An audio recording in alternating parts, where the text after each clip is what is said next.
मान लीजिए मुंबई के एक बहुत ही बिजी कॉलेज का कॉरिडोर है। वहां 18 साल का आर्यन खड़ा है और जैसे ही उसकी नज़र अनन्या पर पड़ती है, ऐसा लगता है जैसे वक्त थम गया हो और उसकी पूरी दुनिया ही पलट गई हो। धड़कनें एकदम तेज और एक ऐसी कशिश जिसने उसके होश ही उड़ा दिए।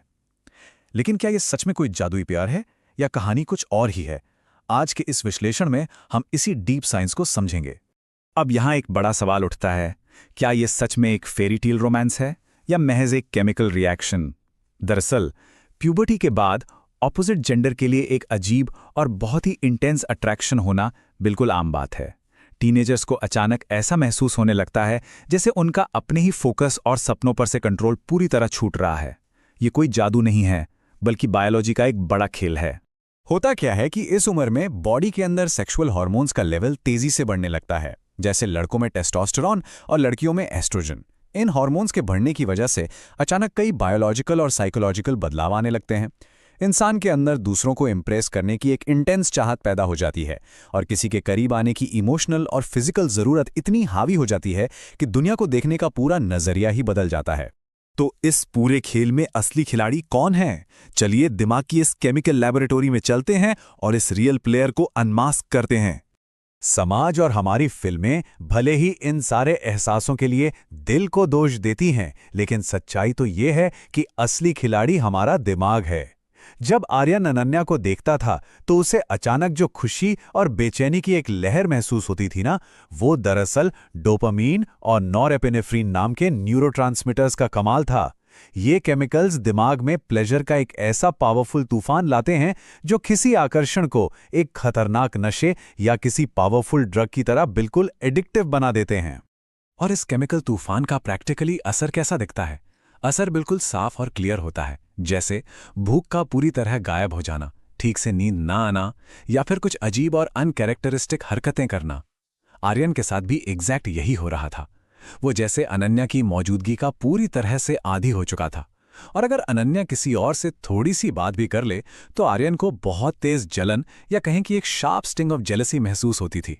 लेकिन ये सब एक इल्यूजन ऑफ परफेक्शन है, एक ऐसी फैंटेसी जिसमें इंसान बुरी तरह फंस जाता है।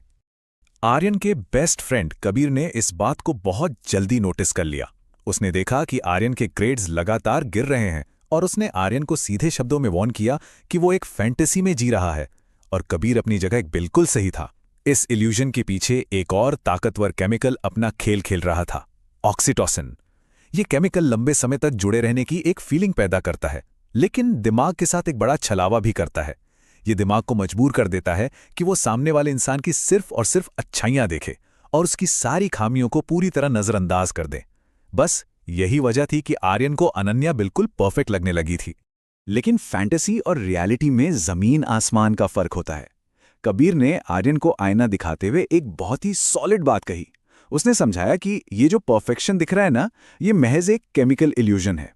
देखिए, किसी की तरफ इनिशियल आकर्षण, यहां वो शुरुआती स्पार्क भले ही कंट्रोल में ना हो, लेकिन उस शख्स से दिल लगाना या उससे पूरी तरह अटैच हो जाना, ये बिल्कुल एक चॉइस होती है। तो आखिर लोग इस तरह प्यार के पीछे क्यों भागते हैं? इसे समझने के लिए हमें अटैचमेंट स्टाइल्स को समझना होगा। दरअसल बचपन की इमोशनल ज़रूरतें ही ये तय करती हैं कि आगे चलकर हम दूसरों के साथ किस तरह से जुड़ते हैं। सोर्सेज 3 में अटैचमेंट स्टाइल्स के बारे में बताते हैं। पहला है सिक्योर अटैचमेंट, जहां इंसान की हेल्दी इमोशनल बाउंड्रीज होती हैं। दूसरा है एंग्शियस, जहां एक इंसान खुद को किसी प्यार के काबिल नहीं समझता और हमेशा दूसरों के पीछे भागता रहता है। और तीसरा है अवॉइडेंट, जहां लोग इमोशनल कनेक्शन बनाने से ही घबराते हैं और दूर भागते हैं। अगर बचपन में किसी की इमोशनल नीड्स दबा दी गई हों तो उसका असर टीनेज के इन्हीं रिलेशनशिप्स में साफ नजर आता है। और यहीं पर आता है द एंग्शियस अटैचमेंट ट्रैप। जब आर्यन ने इस साइकोलॉजी को खुद पर अप्लाई करके देखा तो उसे रियलाइज हुआ कि वो जो हमेशा सोचता था कि वो प्यार के काबिल नहीं है, वो सब यहीं से शुरू हो रहा है। उसकी यही साइकोलॉजी उसे मजबूर कर रही थी कि वो लगातार बिना किसी वजह के अनाया का social media, chat box messages से भरता रहे, भले ही वो उसे डिसमिस कर रही हो।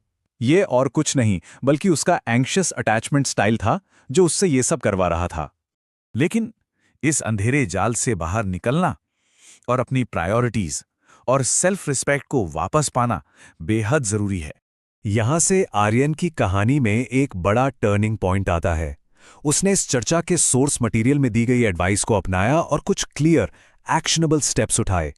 सबसे पहले उसने इवैल्यूएट किया कि क्या ये आकर्षण उसकी जिंदगी में सच में कोई पॉजिटिव वैल्यू जोड़ रहा है।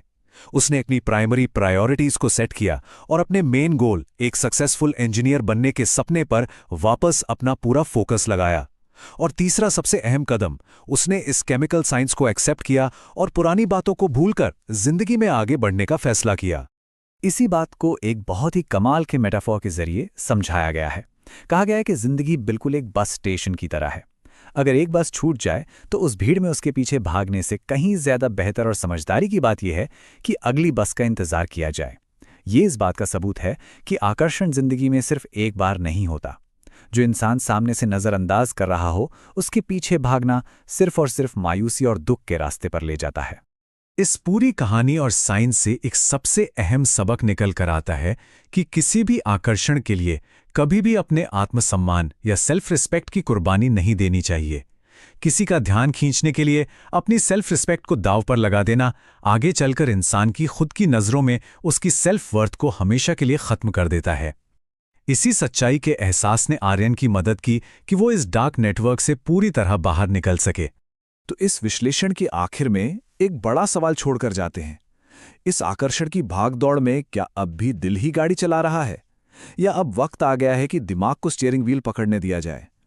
प्यार और अट्रैक्शन के इस पूरे साइंस को समझकर ही सेल्फ रेस्पेक्ट को बचाया जा सकता है और एक बेहतर, ज्यादा बैलेंस्ड रियलिटी में कदम रखा जा सकता है। इस चर्चा का हिस्सा बनने के लिए बहुत शुक्रिया।